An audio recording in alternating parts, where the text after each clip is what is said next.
Wisdom Toolkit. On extending the topic of deep looking, I also want to bring in the aspect of Mingei for Crafts Museum. I mean, you are the committee member of Tomo Mingei for Crafts Museum, and Mingei, which started like a century ago as a movement, and it's been a radical. I think I like to call it radical because it kind of just brought in different way of looking at what's beautiful, and in a way it brought what's up there to the everyday people's level, so people can appreciate what they, the everyday object like mugs, the tea bowls, just rice bowls that they started. They were the boom movement to tell you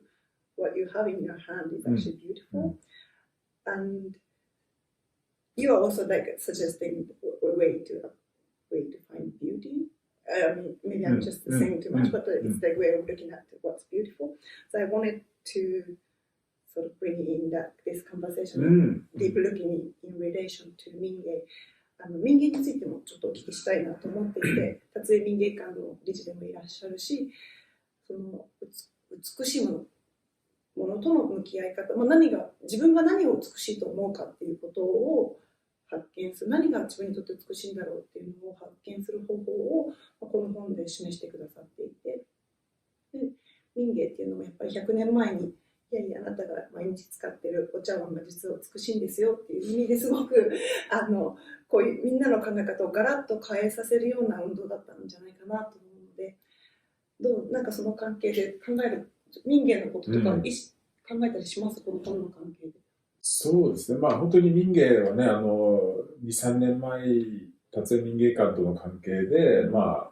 初めて本格的に研究し始めたりして、まだ全然ね、知識はないんですけど、でも一つすごい面白いと思うのは、やっぱり日常生活の中で、実際に使える、柳さんはね、有用の美、有の美、用の美です。っていうぐらいなので、まさにディープユージングって言ってもいいと思うんですよね。柳さんはね、結局集めて、博物館みたいな形を使うから、どうしてもルッキングとか、アプリシエイト、観察っていうことになっちゃうんでしょうけど、本来は多分、生活の中でどうそれを使うか、しかもディープに。そうですよね。使い込んで。だからそこも入ってくるので、人間の面白さ、良さ、深さっていうのは、ルッキングだけではなくて、観察だけではなくて、使うっていうところまで、生活そのものの中に入ってくるっていうのは、すごく面白いなと思ってて、one thing that through my connections with the Mingei here was that, I think Mingei has this very interesting additional element of use value. So Yanagi Muneyoshi himself talks about the beauty of use value. So the cups and pots and lacquerware. So I think this is something which is quite different from maybe simply a sort of deep looking of art objects. Although Yanagi himself, ends up collecting and making a kind of museum where things are kind of appreciated through looking primarily. But maybe Mingei asks us constantly to also, think about the use of things. So there's a looking and there's a sort of using aspect, which for me, just being involved only 2 or 3 years with Mingei, I think this is a really interesting crucial aspect. Definitely, and I think one thing that just came to my mind is that Yanagi himself actually refers to this concept of deep using. 今聞いてて思い出した、使いこなすっていう言葉をね、柳はよく使ってるんですよね。So there's something that you kind of really discover by using it repetitively, making something of you really on, just extension of yourself, and that there's something you discover that through that process. その使いこなすっていう、これだったら使いこなせるのになとか、そういう言葉、こういう住みこなすとか、その空間についても住みこなすとかいう言葉を使ったりとか。まさにディープユージング。そうなんですよ、そうなんです。まさにそれだから面白いなと思って、だから多分そういう、ただ一回使ってみるだけじゃなくて、ね、そのおばあちゃんに会いに何回も行くじゃないですけど、その何回も使うことで見えてくることは多分あるって言ってたんだろうなと思って。いや、本当、that's very interesting. It's kind of really kind of it becomes a part of your daily routine, rhythms, tempos. And you discover something new every day. Exactly. Yeah. I mean, that's very similar to, what people like William Morris were saying in Britain in the 19th century, arts and crafts movement, and this idea of bringing beauty into the fabric, texture of your life. I think, and from that emerges, different kinds of values, different kinds of feelings and things. Precisely. そうね。それはまさにウィリアム・モリスとかね、イギリスを考えると、そういうアーツ&クラフト運動の中でもね、美しいものを生活の中に織り込んでいく、そして使うっていう、そういう、概念もそこにはあったと思いますよね。On the contrary, I think when I actually first started thinking about interviewing you and in the connection with Mingei, Yanagi is known for, I don't know what to say that, how to say this, but quick look, he look at things and he can tell like immediately. Right. It's a real connoisseur's eye. Yes. So he is known for like going into this like marché, like flea market, and he would use his stick and just like pick things up like this bundle of cloth, and he would just like this kind of thing. So on the surface level, it seems to contrast with this idea of like looking at things for 5 minutes. But then again, his way of seeing things as it is actually exactly that. So that's when I came to that, I was like, okay, maybe I can ask him about this. 初めにね、この民芸っていう切り口でロジャーさんにインタビューしようと思った時にどうしようかなと思ってて、やっぱり柳っていうのは本当に物を見て、これが例えばお弟子さんの鈴木さんとのエピソードがあって、君これ買っといた方がいいよってすぐそのお店にあるものを言うんですけど、鈴木さんもそれを何回も使って持ってみて、後から分かったってエピソード、古さが分かったっていうエピソードがあって、だからその柳はすぐ見て分かる人だから、その民芸っていう切り口どうなんだろうなと思ったけれども、やっぱり直感っていう言葉がありますよね、柳。直にそれこそ観察の観と直で直感って言って、柳はそのものをあるがままに見るっていうこと、なんかいろんなその知識とか、説明とかそういう箱書きとかを取り払ってそのものを直に見なさいって言ってるなと思って、それともその本質の部分でディープルッキングとかなり近いんじゃないかなって思った時に、ロジャーさんにインタビューできると思った。それはね、he was traveling around and probably collecting hundreds of pieces, so he had to have, there's a certain speed and kind of confidence of the connoisseur's eye. Yeah, I think that's really interesting. I mean, if he was still alive, I would ask him, I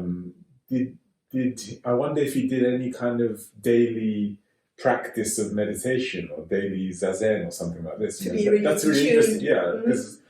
I think it's quite difficult to have that sort of chokkan, this sort of intuitive sense all throughout the day. I mean, I don't know, maybe some people can sustain that kind of level of intuition, but I think, I don't know, maybe he did practice some kind of like, unconscious meditation or, it'd be interesting to see if there's any archives left about that, because I mean, I know that he was very interested in mystical experiences. So he wrote a lot about like Christian mysticism, Meister Eckhart, and so that for me was kind of one link which I always felt I had with Yanagi. That, he was always interested in that, in these kinds of transcendental states of consciousness. So it made me wonder, I wonder if he actually practiced yoga or, meditation or anything like that. ね、なんか柳本人が何か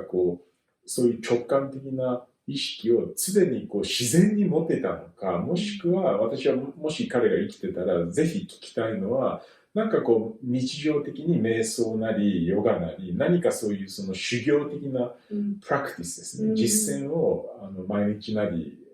やってたのかなっていうことも想像しますよね。で、実際に本人もね、神秘学とかにもすごい関心があったっていうのも知ってますし、そこはちょっとこう自分の研究とのリンクがあったので、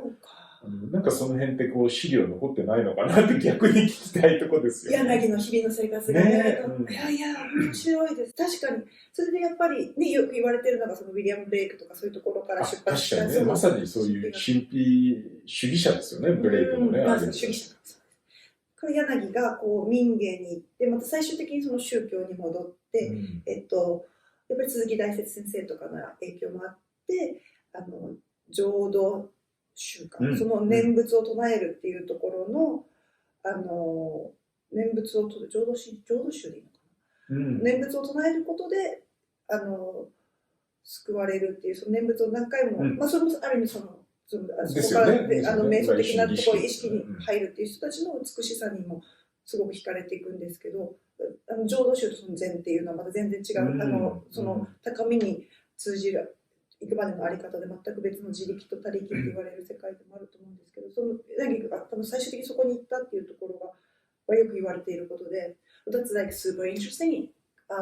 considering he started off.Writing about mysticism, and he was like very much into William Blake, and that's how he started. And I think he actually like this also brings up my memory of him used to study about some certain like unknown things, like something that we can see. Supernatural phenomena. I think his teacher at university was famous for researching kind of supernatural phenomena, occult phenomena or something. I read about that. It's kind of interesting. He has a very interesting history. In connection with you as well. So. And he started off from that, and he went into Mingei, and people think it's all about the things, object, but then again, he actually like brought that Mingei idea back into the religion, and to him, I mean, my interpretation is that for him, Mingei is all about the idea and the way of living, and he goes back to this another school of Buddhism in Japan, where it's all about Pure Land Buddhism. Pure Land, like chanting, you go into, I suppose, a state of transcendence. But he didn't write about the sort of as far as I know, he didn't write about the sort of being in a state of transcendence. He wrote more about how people are. When they can like really surrender to the higher power, but I'm just like throwing things, but that's like really interesting. いやでも本当その辺は面白いですよね。その柳本人の体験っていうかね、何かをこうね日常的に実践してたのか、それによってそういう直感とかね、彼の目利き力、あるいは美学っていうものとの関係ですよね。あってもおかしくないですね。おかしくない。でもね、今すごい私目が開かれたんですよ。ちょっとやっぱり柳って学者的な人で、そういう浄土宗の人たちのこういう日々の生活とかをやっぱり学者的な立場で眺めてると思ってたんですけど、彼自身もどれぐらい取り入れてたんだろうっていうのは。当然、僕は何かは実践してたとはね、想像しますよね。そこまでだって関心がある人ってね、大体ね、学者って言いながら実践もやんないとね、こう、知恵がね、こう、深まないっていうか、ね。So I'm sure maybe Yanagi did have some kind of practice alongside his academic research. It would make sense to me, but I don't know, maybe we must ask a Yanagi scholar. Yes, exactly. Because we tend to think like Yanagi as a scholar, he's a researcher, but we never actually see, I didn't put him in this like as a practitioner state. And that's like totally, it just opened my eyes in this instant with your question, and that would make me look at him and his work from really different point of view. That's like really interesting. No, I think it's interesting. I mean, if we think about the time when he's writing about Mingei in the 1910s, 20s, 30s, you know, it's a time in modernism, you could say, in Europe and in Japan. It's coming in. Where I think a lot of artists and thinkers, particularly artists, are actually practicing different kinds of, you know, we could say spiritual kind of practices. And this is feeding into their work. You know, I think in Europe, we can think of people like Pete Mondrian, Vasily Kandinsky. These people are actually practicing yoga, meditation. They're vegetarians. They're actually changing their lifestyle, and this affects their work. There's a reproduction of a Mondrian there, and this is, directly affecting the way they think about art or make art. Kandinsky writes this great book, on the spiritual in art. I think it comes out 1917, 18. So this is all parallel to the period of Yanagi. It's happening in Europe. I think Bernard Leach is deeply interested in these issues too. I know that he was very friendly with an American painter called Mark Tobey, who I wrote my PhD about. And Tobey was very deeply influenced by Zen, for instance. When he traveled to Japan with Leach in 1934, he spent 6 months in a Zen temple in Kyoto, Toby did, learning zazen and archery, and this completely affected his later work in abstract painting. So, なんか時代的にね、その柳さんが民芸とかについて考え始めてる10年代、20年代、30年代っていうのは、多分そのモダン芸術をちょっと俯瞰的に考えると、多分ヨーロッパではカンディンスキーだったりモンドリアンという画家たちがいたりして、まさにカンディンスキーはね、その、芸術においての精神世界という本をね、1917年とか8年書いたりするし、カンディンスキー、モンドリアンはまさにその神智学のメンバーであったり、ヨガとか瞑想とか、菜食主義とかを実践してるんですよね。で、そこから新たな作品が生まれているっていうね、時代的におかしくないと思うんですよね。柳がそういうことに関心がある、他の芸術家たちの中では相当そういう考え方が相当実はまさにモダンアートを支えるぐらいの勢いでね、こう出てきてるので、まあなんかこう時代背景的には空気には明らかにあるし、あれだけ先進の文化に触れてた人が、そこだけ抜けてるはずないですもんね。まさに、白樺のね、実際に雑誌を見る限り、もう取り上げてる作家たち、ジョット、セザンヌ、もうみんななんかそういう精神面が非常に強い作家たちが多いなっていうのはずっと思ったりしてますし、ね。I think my takeaway from this interview today is that beyond binary, it's easier to understand our world. It's like art is art, book is book, study is this, and the food we eat is this. But then what I discovered through this conversation is that everything is like affecting each other, and life is just like holistic, this complex, organic connection of all this. And so like when you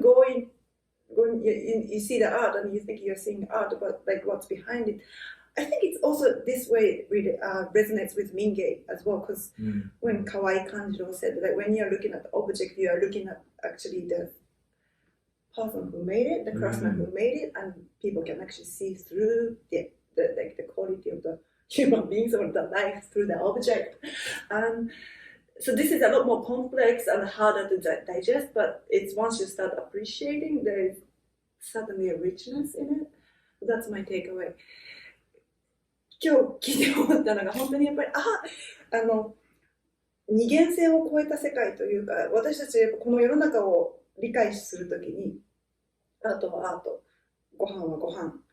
で、それ以外の時間はそれ以外の時間と分けて考えたりとかすることが多いんですけど、本当はその生活の中から生まれる芸術があって、そこ私たちの生き方、生活、食べるもの全てが影響し合って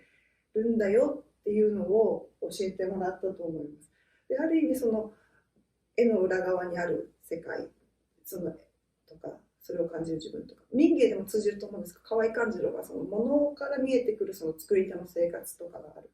ていう、そこに私たちは実はその作り手に感動してる、ものに感動してるんじゃなくて作り手に感動してる、そういう意味でもちょっと今、その通じるのかなと思ったんですけど、でもこの世界すごいそれでなんか影響し合ってって思うと、いろんなこと考えなきゃいけないんで複雑で疲れるんですけど、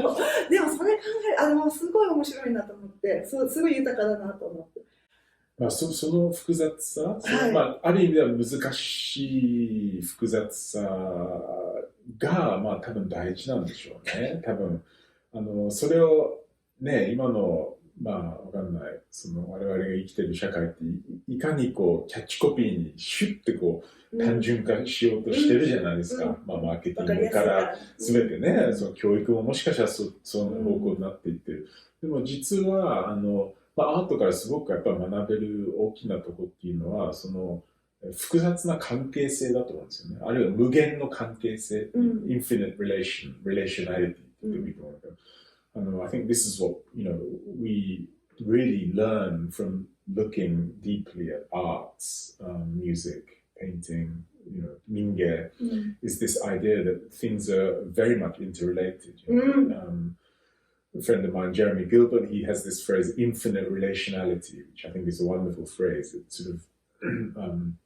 it makes us imagine, how complexified the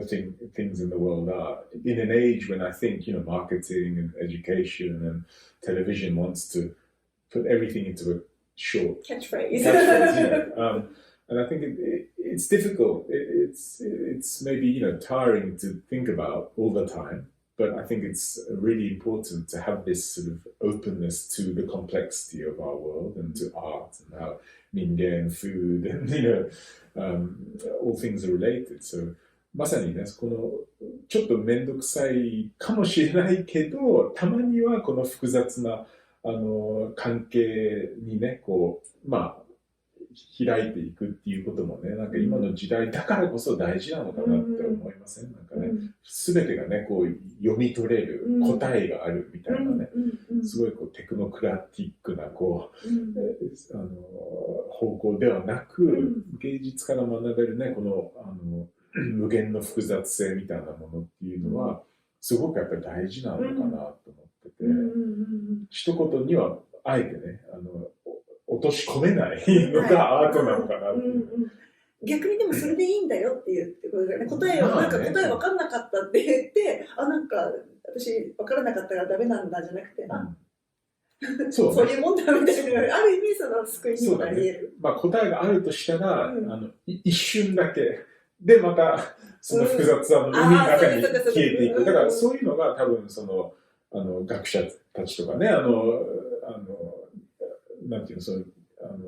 批評家からのヒント、ガイドっていうのは、その複雑な海の中でたまに出てくるなんかこう、救い船みたいなものがあって、それをたまにこう、こっち方向に行くんだ、はい、じゃあ次、みたいな。だからそこにこうね、あんまりこう、フェチのようにこだわらずに、でもそれも大事な要素として使うっていうかね、なんか、ね、I think, so it's probably a balance also between, using the sort of wisdom and the guidance of experts and scholars and art historians and other people as guides, but not to fetishize those as some ultimate truth. I think they're really useful as guideposts in our kind of journey in this kind of very complex situation. And the ultimate truth is, I don't know, within you. We're not going to go there. Okay, well, it's been fascinating. Thank you very much. ありがとうございます。とても楽しいお話でした。ありがとうございます。ロジャーさん、ロジャー・マクドナルドさんでした。